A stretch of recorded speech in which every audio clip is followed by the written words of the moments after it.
He expresses it in the sky with thrusting jet aircraft, on the ground with screaming race cars, on water with thundering hydroplanes and magnificent sailboats.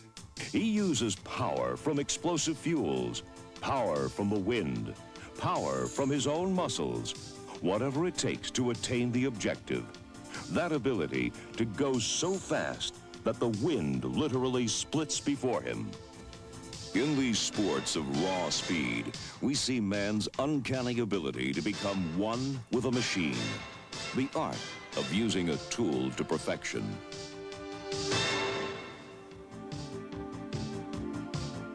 Of all the sports of speed, none is more brutal, more punishing than off-road racing. Mile after mile, hour after hour, man and machine are subjected to everything the road can throw at them. Dust, ditches, rocks, boulders, all out there ready to destroy the machine. The secret? Build the unbreakable machine. Then, don't break it.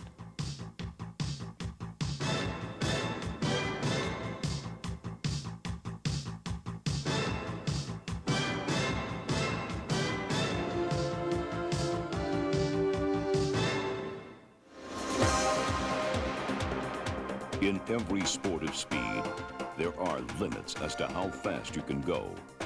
Limits not imposed by the laws of man, but by the laws of physics. On the high-banked super speedways, top speed is limited by aerodynamics. No matter how hard you push the accelerator, the engine can only push the car so fast through the air.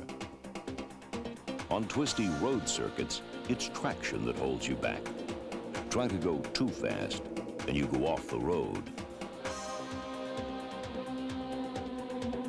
But in off-road racing, you're already off the road. Traction isn't the problem. What limits your speed are the obstacles, the bumps, the rocks, the ditches, you name it.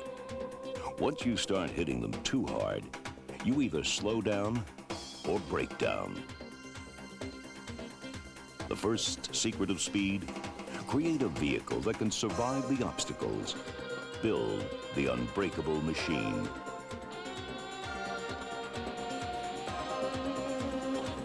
Team owner Jon Nelson has attempted to do just that with his exotic American Thunder racing trucks. But Nelson's approach to making his trucks unbreakable is unusual. Instead of simply building them tough to survive the obstacles, he designs his trucks to be nimble, to absorb the bumps. His idea? No machine, no matter how strong, is a fair match for a 20-ton boulder. To get his trucks through the rough stuff, he's come up with a suspension as sophisticated as a Formula One race car. The secret is a package. You've just got to have the right shock absorbers, the right spring rates, the right amount of wheel travel. It's a package. You can't put your finger on any single thing, but suspension is definitely a very, very important part of it. You want the suspension to soak up those obstacles you throw at it. Of all the obstacles the off-road truck faces, Nelson feels one is the most dangerous. The rocks, definitely the rocks. These boulders, these are things you just can't even comprehend driving over in a passenger car. There's no way you can even drive over. Well, we run into those things and front tires throw them up into the rear end and into the suspension components, and just everything has to be so durable to be able to take that kind of abuse. Most good drivers develop a sixth sense for what a vehicle will take and what it won't take. And, that's kind of a driver's call. Some drivers, they like to go out of the box and charge hard in the beginning of a race and then save the truck, and later on they'll start slowing down a little bit. And other drivers like to start out easy and finish hard. But most drivers know what their equipment will take. You break one enough times and you figure out, well, maybe I just can't run it that hard. We've been working with Rancho for a lot of years on the shocks, and the spring rates, and we've got a lot of wheel travel with the right shock and spring rates. These trucks have maybe 1/4 of an inch total toe-in change through 30 inches of wheel travel, say. I mean, all that's obtainable. The result of this suspension wizardry is a rather astonishing vehicle. Watch this traditional off-road racing machine take the bumps. The driver feels every hit. It's serious rock and roll. Now, let's watch Nelson's American Thunder truck. The driver enjoys a ride as smooth as a Cadillac.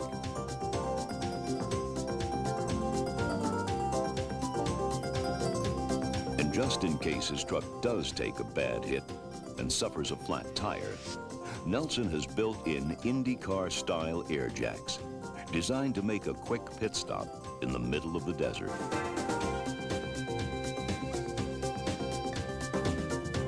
Coming up next, driving the unbreakable machine.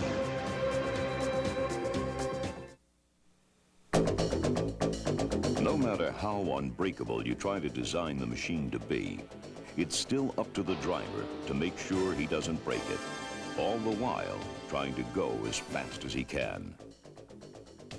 Mike Schwellinger is a top driver for the General Tire off-road team, a master of keeping his truck together. But before turning to off-road racing, he spent 26 years as an airline pilot, and his approach reflects that experience. You're going to drive with little finesse and you fly with finesse. You muscle large airplane around and you're going to have problems. You pretty much know what your vehicle can take, but occasionally you'll misread it. That's where you make your mistakes, and that's part of the secret, is not making mistakes. I mean, if you hit a bump just the wrong way with the wrong setup suspension, you'll roll. Well, you read the terrain by shadows and how deep you think the bumps are and where the rocks are and things like that. But in a long race like this one, it's 500 miles. After the first 100 miles, it usually gets pretty well spread out, where you're kind of on your own unless you catch somebody or somebody catches you. You may go for 20, 30 miles and not see another vehicle. Tires are very important also, sure they are. They take use. You take a lot of rock hits and sidewall hits. It can take anywhere from 3 to 10 minutes to change a flat, depends on where you're at the time and the type of terrain. Anybody can go fast where it's smooth. You've got to get the vehicle and yourself geared up to go fast over the rough stuff. That's where you can make your most time. Manny Esquerra is a former hydroplane racer who turned to the more sedate world of off-road racing in order to save his back from the pounding of the waves. On a hydroplane, you're kind of flying on top of the water, so when you see a big wake, there's no brakes to slow you down. You just got to hit it, and you better be prepared for it. It really, your back really has to take up a lot of the shock in a boat. When I got into my first truck, I found the security of a cage around me, and I got out of a boat. A truck's just like a human. I mean, it's got its heart, it's got blood. That's the way I treat it. Just like a human. It can take so much. When it starts beating me, that's when I'm beating up the machinery. The suspension we have, it's pretty hard to get a truck to jump now. Merely by accident now is when we really get to flying, and that's because driver error. You got so much travel in it that the suspension will just swallow right up. And ranchers really develop some for us that just swallows up the ruts, the holes, rocks, whatever it takes. You kind of have to develop a sense of, for each race, what you're going to do, how you're going to do it. And it makes a big difference where you're going to go balls out or dance like a butterfly and go right through everything. Dale White is a rookie at off-road racing. He's learning the secrets of how not to break the machine through trial and error. This is my first year, so I started out real slow and then worked up to it, and until I got to the point where I was doing damage to the vehicle. And then I'm just come back off of that just a little bit, and that's kind of what the pace I'm running is now. The smoother the ride, the faster we can go. Horsepower is second. As long as you got a smooth ride, you can keep going faster and faster. It's really rough out there. People really can't understand how rough it is, and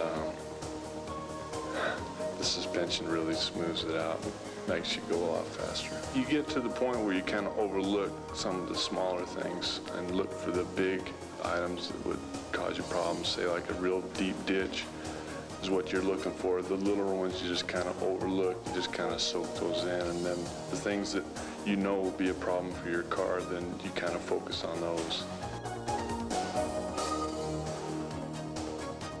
Coming up next, putting it all together, the race.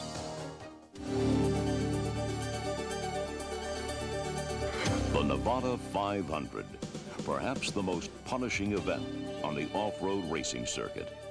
501 grueling miles over some of the worst terrain imaginable. The race starts in Pahrump Station, some 60 miles outside of Las Vegas, then winds its way up through the high desert, over endless silt beds, razor-sharp rocks, and hard-crusted washboard. The Baja may be longer, but this one's tougher. To make matters worse, the temperature hits 112 degrees. And of course, there's dust, lots of dust. 153 unbreakable machines line up for the single-file start at 10 a.m. By the time anyone crosses the finish line, it'll be dark. I'm going to try to average a good 50 miles an hour. There'll be some sections where you're down to 35, some you're up to 100, so we're looking for about a 50-mile average. It's going to be paced. The real race I'm planning really won't start till after Tonopah. It'll be survival till there, and then we'll see where we're at and make a plan from there. Well, I think after the first 100 miles, you're going to have to really be on your toes and lay down on the car and run a clean race, but you're going to have to get with a program. Well, the secret in off-road racing, the secret is to finish first. And then, to finish first, you got to finish. And that's the secret.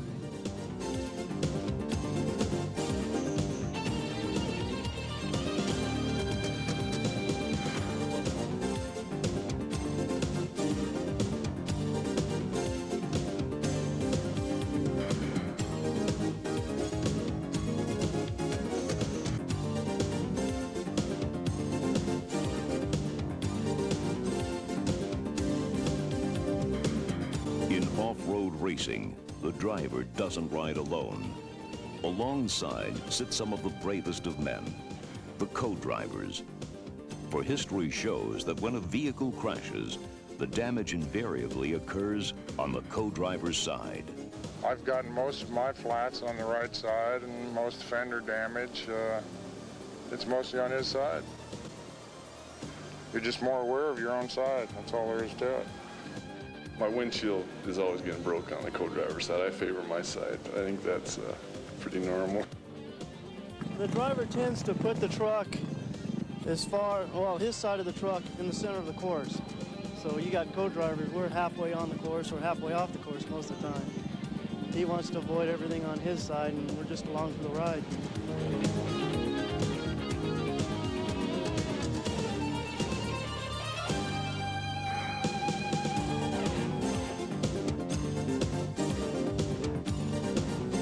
Tires are going to be very important. Like I say, you really got to watch the rocks out here. They're very big rocks. A lot of the problem is you end up hitting a rim, or you just knock the tire right off the rim. We've been real lucky with the Generals. They've worked real good for us in the past, and I think we'll have a real good year with them this year.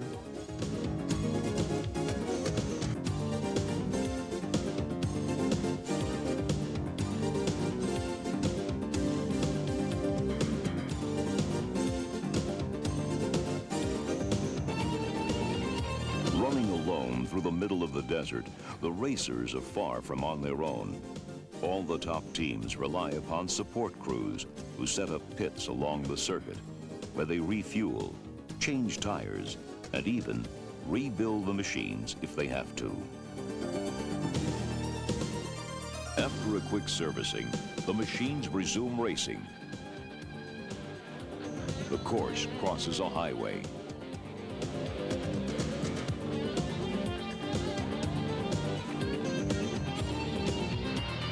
Then it's back on the gas and back in the dust.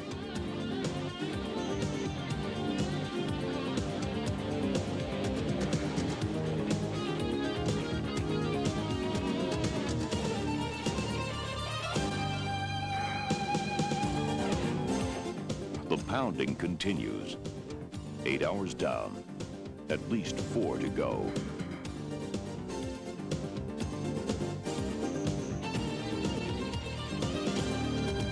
The machines that started the day in pristine condition now look a bit worse for the wear. But as long as they aren't broken, they keep on racing.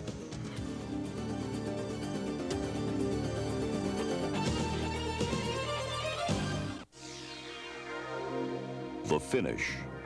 After over 12 hours and 500 brutal miles, the survivors straggle in. Not to the tumultuous cheering of 50,000 spectators, but to the quiet appreciation of a few hearty souls. For off-road racers aren't in it for the glory, but for the satisfaction. Mike Schwellinger takes a hard-earned 3rd place in class, despite 8 punctured tires. Teammate Dave Shoppe wins Class 8, despite losing several gears. And Scoop Vessels, the driver of Jon Nelson's unbreakable truck, found a way to break the unbreakable machine. But he was fast, and he'll be back.